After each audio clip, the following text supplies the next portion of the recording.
बिस्मिल्लाहिर्रहमानिर्रहीम। मोहम्मद समीउल्लाह मलिक प्रोग्राम सवालनामा के साथ हाज़िर खिदमत हूँ।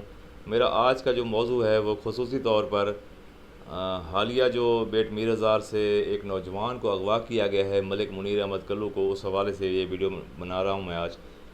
इस वीडियो बनाने का मकसद असल में ये था कि आज एक भरपूर मुहिम शुरू की गई है हमारी जो बिरादरी है, हमारी सहाफ़ी बिरादरी की तरफ से।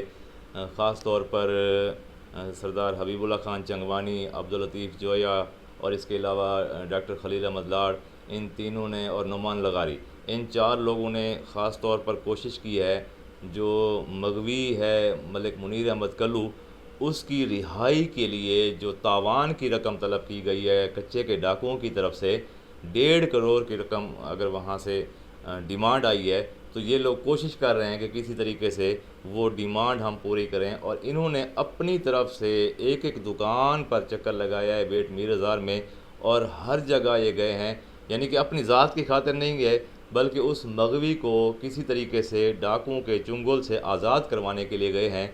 और आज की जो अभी की कुछ देर पहले की जो रिपोर्ट थी, वो सरदार हबीबुल्लाह खान चंगवानी की आईडी से मैंने देखी है, तो उन्होंने लगाया हुआ था कि 1,21,000 समथिंग जो है ना वो उन्होंने रकम इकट्ठी कर ली है।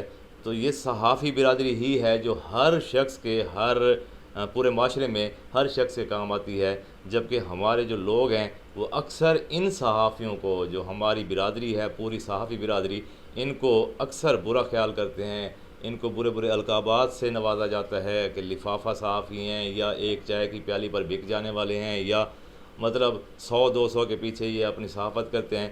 तो असल सहाफ़त आप आज देख लें कि आज मीर हज़ार की सहाफ़ी बिरादरी ने पूरे ज़िला मुज़फ़्फ़रगढ़ में, बल्कि मैं तो कहता हूँ कि पूरे पंजाब में एक नई तारीख़ रकम की है कि एक मज़लूम को इंसाफ दिलाने के लिए या उसको रिहा करवाने के लिए, कच्चे के डाकुओं को से उसको आज़ाद करवाने के लिए, उसको जो है ना उसके लिए तावान की रकम इकट्ठी कर रहे हैं। उसकी अपनी बिरादरी भी कर रही है, वहाँ के जो वडेरे हैं, वहाँ के जो सियासतदान हैं, वहाँ के जो सियासी लोग हैं, वहाँ के जो जागीरदार हैं, वो भी अपनी अपनी बिसात के मुताबिक इसके लिए तावन कर रहे हैं। अब असल बात ये आती है कि यहाँ तक तो ठीक है कि जो तावान की रकम कच्चे के डाकुओं ने मांगी है वो ये लोग इकट्ठी कर रहे हैं। असल बात जो करना चाहता हूँ वो ये है कि हमारी हुकूमत कहाँ गई है, हमारी ज़िला मुज़फ़्फ़रगढ़ की पुलिस कहाँ गई है, हमारी बेट मीर ज़ार, जतोई, शहर सुल्तान, इसके थाने क्या किरदार अदा कर रहे हैं कि हमारे इलाके से नौजवान अगवा होता है, कच्चे के डाकुओं के पास पहुंच जाता है, वहां उसको जंजीरों में जकड़ा जाता है, और उसके बाद उसके ऊपर तशद्दुद करके उसी के मोबाइल नंबर से ही जो डिमांड आती है उसकी तशद्दुद शुदा वीडियो भेजी जाती है कि उसको मारा जा रहा है, उसको भूखा रखा जा रहा है, उसको नंगा किया जा रहा है, उसको उसके जिस्म पर फायर मारा जा रहा है, उसकी टांग में गोली लगने की रिपोर्ट आई है। तो हमारी हुकूमत कहाँ गई है? क्या कच्चे के डाकू हमारी हुकूमत से बड़े हैं? क्या कच्चे के डाकू हमारी रियासत से ज़्यादा ताकतवर हैं? क्या कच्चे के डाकू हमारी रियासत के अंदर रियासत नहीं कायम कर रहे? तो इससे पहले भी एक वकूआ हुआ है हमारी ही तहसील जतोई में कि मौज़ा खालती का एक नौजवान जिसको लाहौर से अगवा किया गया था, उसको भी बड़ी मुश्किल से पैसे ही देकर, तावान ही देकर उसको बड़ी मुश्किल से वहाँ के जो हमारे मकामी जो सियासी लोग हैं उन्होंने कोशिश करके तावान की रकम अदा करके उसको बाजियाब करवाया है। अब ये दूसरा वाक़या, यानी कि तकरीबन 1 डेढ़ महीने 2 महीने के अंदर अंदर ये दूसरा वाक़या है। और अभी इस मलिक मुनीर अहमद कल्लू को तकरीबन 10 से 12 दिन हो चुके हैं, अभी तक ना ही हुकूमत की तरफ से कोई कार्रवाई की गई है, ना ही पुलिस की तरफ से कोई कार्रवाई की गई है, और ना ही हमारी रियासत इसके ऊपर कोई किरदार अदा कर रही है। तो मेरी हुकूमत से भी, रियासत से भी, chief of army staff field marshal general Asim Munir साहब, और इसके अलावा वज़ीर आज़म शहबाज शरीफ, वज़ीर आला पंजाब मोहतरमा मरीम नवाज़, या सदर ममलिकत आसिफ अली ज़रदारी जो कि सिंध में उनकी हुकूमत है।